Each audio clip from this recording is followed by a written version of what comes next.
DTIYS, or draw this in your style. Here are two pieces from awesome artists, and my redraws of them.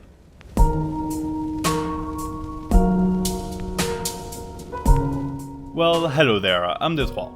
There's something I really enjoy seeing in the arts community, but I rarely take part in. It's the whole concept of DTIYS, or draw this in your style. What it entails is redrawing somebody else's art in your own style. With permission of the original artist, of course.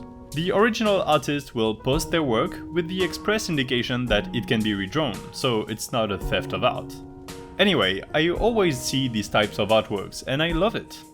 Browsing the DTIYS hashtag on Instagram is always a good occasion to discover new artists. Seeing the same reference for every post, you can get an instant idea of what somebody's art style is. And it's fun. When you're the artist redrawing somebody else's art, it also has the added bonus of slightly increasing your visibility across the platform you're on. Usually, the original artist will repost or share some good redraws, so you have a chance at more potential followers basically. You can note that, despite the two cases I'll show you today, it hasn't done a great work for me. I mean, look at this follower count. Why don't you help me bump it by one? I'd love to show you my 500 plus drawings on Instagram. Anyway, now that you know what a DTIYS is, I can tell you more about what you're seeing. This fun, temperamental looking girl character was drawn by Marie_pencil on Instagram, a really cool French artist who makes these very pleasing character designs. I started sketching the character with a more realistic style than the original source material. I'm not the best when it comes to realism, and I don't think I'll ever pursue pure photorealistic drawing. I just don't feel like trying it too much. But I did want to go a bit more realistic than the reference picture. I also tweaked the pose a little bit by having the girl character raise her hand and hold her long braids in front of her. The accent in the deep orange of her ginger hair is so strong that I wanted to emphasize it a bit more.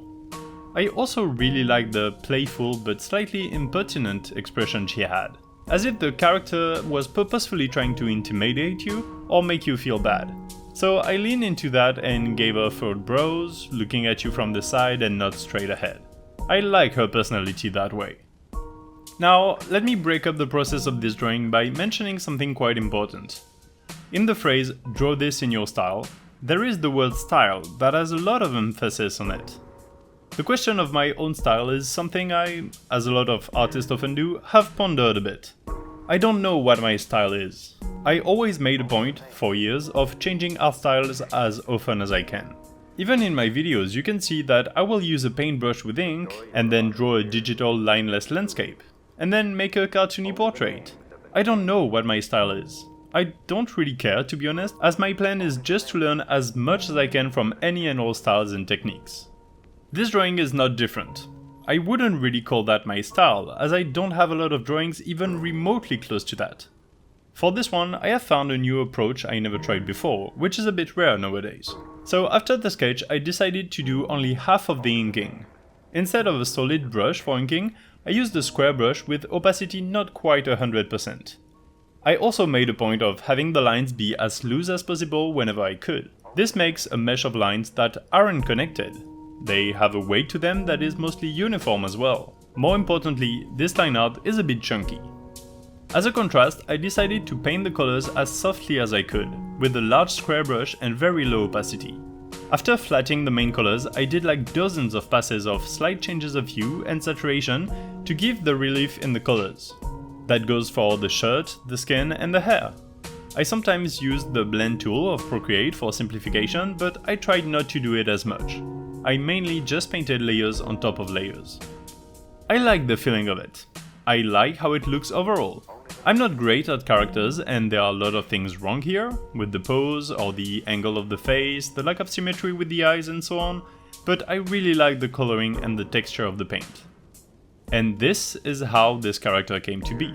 Again, the picture that was there in the corner all the time was originally made by Marie_pencil, and this is my first attempt at the DTIYS. Moving on to the second one. This bluebird, reminiscent of the now old Twitter logo, originally drawn by Kalokairinou, a great artist whose works I have been following on YouTube for a while. If you're interested, this artist offers a lot of draw this in your styles on their Instagram, so check it out if you want. I started working on this bluebird, and very early on I realized I didn't want to do the same thing as the character I did earlier on the same day. Again, with the question of style, I think my style has more to do with the creativity and imagination of the drawing prompt than the execution proper of the drawing. It's not an art style per se, but I pride myself on the ideas I come up with.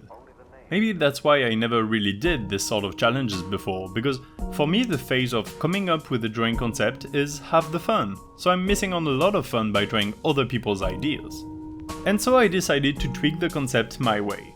If I had come up with the idea of a bluebird with a crown myself, how would I go about it? I think I would draw a messed up bird. Especially after actually trying to make a decent portrait, I would definitely draw something fucked up on purpose. And so I messed up the bird. I changed the pose to something more dynamic, flying rather than standing, and decided to have it melt. Globs of flesh and feathers are being ripped off by the wind as this bird flies, adding to the original composition. Even the eyes are flowy. And by the way, I decided to add more eyes than necessary, cause why not?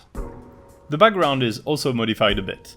I like the idea of framing the composition with a large vertical rectangle, but I had to make mine flow with the overall design. For the painting, I used the same approach as the portrait earlier. I painted slightly changing tones with a lot of layers with the soft square brush.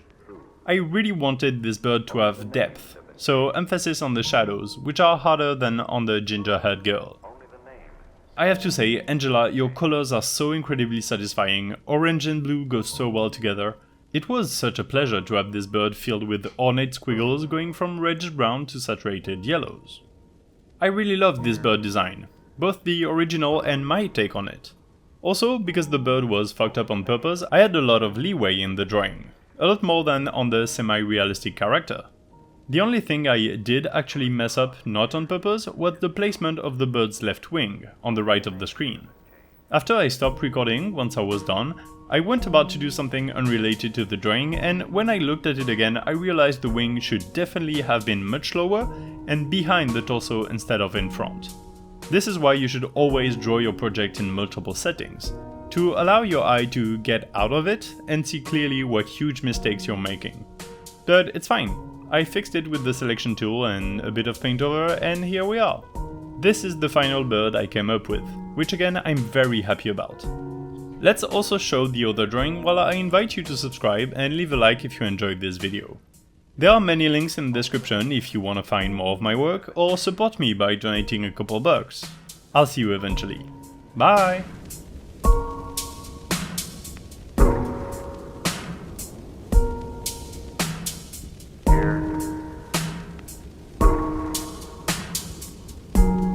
Only the name.